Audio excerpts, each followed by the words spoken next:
It is our second post-Mike Tomlin press conference podcast with Joe Rutter, Tim Benz, and our beat writer here at Trib Live. Joe Rutter, who covers the Steelers for you every day at the Tribune Review. You can read me daily, Breakfast with Benz. Steelers coming off an impressive road victory against the Buffalo Bills. Now they get a Raiders team that is going to be coming all the way across the country after a Monday night game that went overtime against the Ravens. And Joe, as is often the case, I think gamblers tend to look at this. I think that diehard fans tend to look at this, and I think there's some merit to it, how poorly teams tend to perform against the Ravens after they play the Steelers, and how poorly teams tend to play against the Steelers after they play against the Ravens, because a lot of times teams just get beat up. And that was the case, I think, to a degree with the Raiders on Monday night. They lost a couple guys during the game. One guy got carted off. Another guy limped off early on both sides of the offensive and defensive line, respectively. Jacobs got dinged up to the point that he was coming in and out of the game. So what do you think about Oakland coming off of that tough first contest versus the Steelers, surprisingly escaping Buffalo relatively injury-free?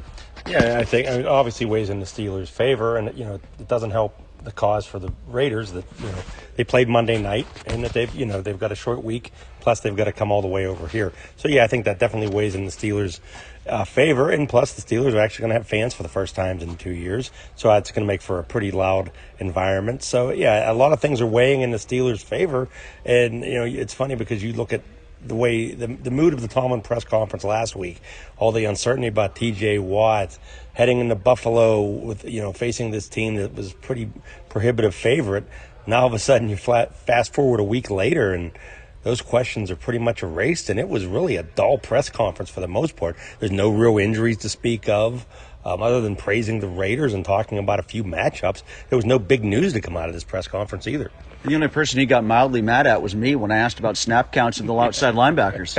Yeah, that's unusual. I mean, he was actually in a pretty decent mood, which... It's not unusual that he was only mad at me. It's just that it was mildly. Yeah, just mildly, yeah. He also didn't... He kind of sidestepped the question I asked about Kendrick Green coming out for 3 plays, but I didn't expect him really to answer that anyhow. But yeah, it was... What do you think that was about? I had somebody say that maybe he got involved in some shenanigans near the sideline, that they pulled him out to calm him down. Now, I also know a play or two before that, it looked like he got shoved pretty far into the backfield. Maybe they wanted to pull him out and go over a few things technique-wise. But, yeah, they had Hassenauer in there for 3 plays, and all of a sudden Kendrick Green was back in there, and it was business as usual again. I'd like to, I'll probably have to go back and watch the tape again just to see if something did happen there before they pulled him out. Because the defense was as good as it was throughout the game, I kind of tend to think, and the big play happened for the special teams too in the block, I kind of think that the offense's turnaround from the first half to the second half has been under-discussed, particularly the offensive line, because while the run game never quite got into gear, the offensive line did a good enough job to keep them on the field to the point that they scored on all 4 of their full possessions that they had in the second half. Now, maybe it was mainly Ben and the wide receivers, however you want to credit it, but that didn't happen in the first half. They at least got better. Yeah, they did. And, I jokingly said that, and this, probably is not true, but I jokingly said to somebody at the half, after they had 54 yards, 7 yards rushing, that Ben went to Matt Canada and said, okay, you did it your way for the first half, now we're going to do it mine. And that's why there was a difference. We'll see what Ben has to say about that tomorrow. But yeah, the offense was more fluid. They were establishing some continuity. The line was improved. He was getting enough time to get off the short passes. And it looked like the offense last year, before it got so predictable, the teams were stopping everything they were doing in the second part of the season. So it was encouraging from that standpoint, and that they were able to get some kind of continuity going there, because really in the first half, you just thought, wow, with this line and all these issues, how are they going to be able to score points? Najee Harris, I think Mike Tomlin was defensive or defending the result of having him out there for every single play, all 55. I mean, that didn't even happen for Lev Bell when he was here. Now, there were a lot of drives that didn't last very long in the first half, and he sure as heck didn't have a lot of runs to make him tired that were very long. But, my goodness, you could at least mix in Benny Snell or Balaj for a snap or two just to get them active and keep them fresh, or at the very least just not have Harris exposed in all 55. Yeah, and I found it interesting too that they moved him out more, used him as a receiver, like you saw more with Le'Veon Bell, throwing him out there on the side. So they weren't, it wasn't like they were pounding him into submission against, I think he had 15, 16 of carries, so that wasn't too much. So it wasn't like he was out there, pushing and shoving and being hit every play. So, it was manageable that way. I don't see that happening or continuing, over these next few weeks. I think they're going to have to mix and match and get some more guys in there, especially if they get going early, get these drives going early. But really, like Mike Tomlin said, they had no cohesion. They were 3 and out a lot of times, I think they had 3 first downs in the first half. So you're not going to have any reason to maybe pull your running back for a play or two to give him a break. Just the way the game developed, he just ended up being out there. I actually expected him to be more of a presence in the pass catching game than the running game initially, because for as much as I was trying to give a slight amount of credit to the offensive line earlier, the run blocking is not there. So I figured with Najee being out there as often as he is, if he were to get touches, it would be in the pass game. But Ben threw him the ball 3 times, and twice they just looked like they weren't on the same page. Yeah, the one that stands out was the one close down by the goal line. In the red zone. Yeah, and it just was, over his head and almost kind of behind him. Then he had that short gain that he took down, I think, to the 2. But, yeah, I expect him to get a lot more involved in the passing game, and I think that's something they want to do. It's just, I think, part of the feeling out process going on. They were trying to get everybody involved. He was trying to get his receivers, kind of going. He was trying to target his tight ends a little bit to keep them happy.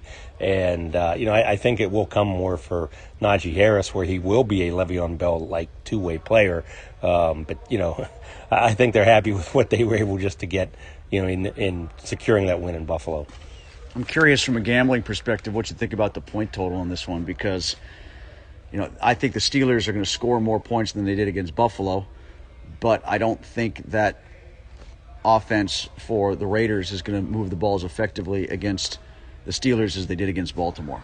Yeah, especially based on the way the defense played, against Buffalo. Now they're not going to shut every team down and hold them to 1 touchdown and a couple field goals every game. But I think the Raiders played a really good game last night. Maybe showed that the Ravens are not where people thought they would be coming into the season. But it's just like a 50-52 point game, something like that. Yeah, because you're talking, 28-24, somewhere in there. Yeah, it's possible. Maybe even a little bit lower. And I think that, especially in the early season, I thought scores would be being a little bit lower last week based on the fact that most teams had 3 weeks from their third preseason game when they played starters, especially on offense, to getting to that first week. You might see them tick up a little bit more now that they've had some continuity. But, I still think with this team, it's going to take a while till they really find their footing and become a good offensive team. What is Max Crosby going to do to Chooks after what he did to Villanueva on Monday night? I was going to say, at least they don't have to worry about Al anymore. I think Sidney Crosby might get 3 sacks against Al, even with the bad wrist. That's right. He can hit him with a slap shot, that's for sure. That's going to be one they're going to have to really watch. And, Chooks didn't show much. That's the guy they were hoping on, to come in and kind of be the stabilizing force on this offensive line that had so much turnover. And it's been opposite. He's a real concern out there. And you wonder how fast Zach Banner can get back, because I don't know if Cheeks is going back to the left side or he might be going to the bench, especially if they keep liking the way Dan Moore progresses. He's got issues with Nassib too, though, on that side. Yeah, he will. Yeah, it's going to be tough. And Ben was sacked twice, I believe. And he saved 2 other ones. Yeah, and he was went from being the fewest sacked last year. I don't think you're going to see that happen this year with this line. But yeah, they're going to have to do things to maybe get more protection in there, whether it's a fullback, another tight end, to because the Raiders are going to come after him. They're going to try to do what Buffalo wasn't able to do, and really make him uncomfortable back there. Speaking of the question that I made Tomlin mad about, why do you think it made him mad? I think it maybe followed a few other questions about. There was a question about how he used and deployed his, nickel corners and things like that. And I just think he didn't want to keep going down that rabbit hole of being asked what was going to be next then, the tight ends and how he's going to rotate his tight ends in and out. I just think he was trying to head it off at the pass so he wouldn't get any more questions about playing time. Part of the reason I think it's interesting is because it worked. I was almost asking it from a complimentary point of view, because I like the way that it panned out. I was almost getting at, and I'm probably going to write this at some point later on in the Trib at Breakfast with Benz this week, that it was necessity being the mother of invention. You couldn't lean on Watt to be out there for 90% of the snaps. You couldn't lean on Highsmith to be out there for 90% of the snaps. You had to lean on Ingram to take on a bigger role than maybe what we thought in week one. But maybe where he got dicey about it is he knows he can't get that many snaps out of Ingram every week. Yeah, maybe not, but Ingram was very productive. He Yes. was very good against Buffalo. But I just don't know if that lasts all year with a guy of his age. Yeah, and at least, with Highsmith coming off the injury, they were able to kind of ease him in there, have the fewest snap counts among the three, and, kind of just work him back in there. I expect him to take more of an active role coming up, but again, that alleviates the pressure on him because everybody's counting on him, watching him. How's this guy going to replace Bud Dupree?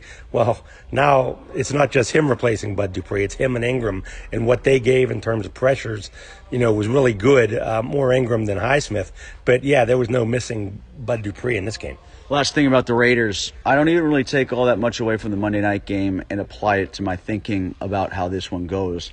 Mainly because I'm not sure if we're sure what the Ravens are yet with all of their injuries, A. B, it doesn't matter how good or bad the Raiders ever are when they play the Steelers, they beat them. I looked it up. Since 2006, the Steelers have played the Raiders 7 times. They've lost 5 times. And in each of those games, none of those Raiders teams were good enough to make the playoffs. I would imagine, I haven't gone back to do all the homework on it, that the Steelers were favored to win every one of those games, and they did not. And they played really poorly in a lot of them. Significantly better Steelers teams against significantly bad Raiders teams. And we're talking about losses that cost them playoff berths. A lot of the goodwill that has been built up after this victory against the Bills could go out the window if they play like that against this Raiders team again this year. And I think this Raiders team, while probably an 8-win team somewhere in there for this season, is better than some of the ones they've lost to in the past. Oh, definitely. Some of the ones, and you look at how many of those, just off the top of my head came out at, in Oakland. Some, terrible performances. That Terrell Pryor team, the one they lost to a couple years out there with the dreaded Carr beat them. Yeah, the dreaded X-ray. The X-ray machine that did in Roethlisberger when Josh Dobbs had to play. It was. They've lost to some bad Raiders teams. I think this one's a little better. 500 in that vicinity. I don't think this is going to be one of those stinkers. I think they're going to be competitive in that division. But as excited as you got the fan base with that win in Buffalo, they come out and throw a stinker this Sunday. That it's just going to be, all the goodwill will be deflated. Yeah, I think the Steelers. My belief is that the Steelers win. History tells me they won't. My belief is 6.5 shouldn't be too hard to cover, but I think the Raiders cover. It could be. I don't know. I think having the crowd here and juiced up and fans all fired up for this game could weigh into the Steelers' favor. You factor in the Monday night game for the Raiders flying across country. I think the Steelers, I don't know if they're going to win by more than 10, but I think I'm in that 7-10 range. Joe Rutter from the Pittsburgh Tribune-Review. He is our Steelers beat writer. Joins us after the Mike Tomlin press conference each week here on Breakfast with Benz.